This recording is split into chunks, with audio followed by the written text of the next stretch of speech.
Hey everyone, welcome to another Chibi Fire Alarm Test installment. So I'm having this is the second test where I use my Honeywell rebranded Edwards pull station, but the notification appliance isn't the usual. I got the DC power supply because the reason being is because it got an Edwards integrity. So this is a full Edwards setup, and if you know anything about Edwards devices on FWR, which is why I'm excluding the railroad transformer, is that they can be loud on FWR like unbearably sometimes.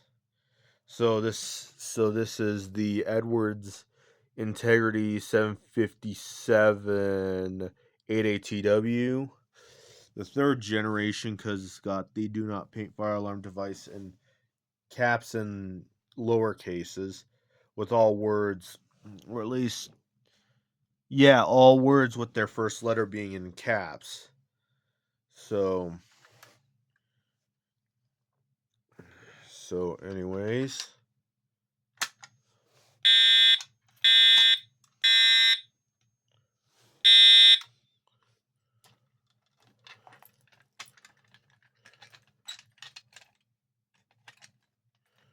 and I have the jumper off for low output, so it makes things so much easier when dealing with this.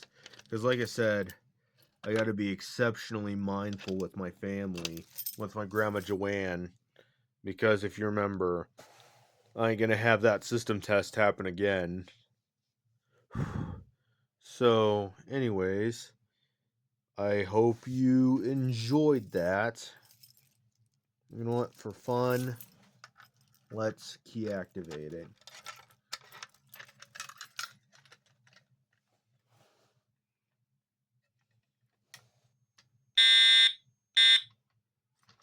And there you have it.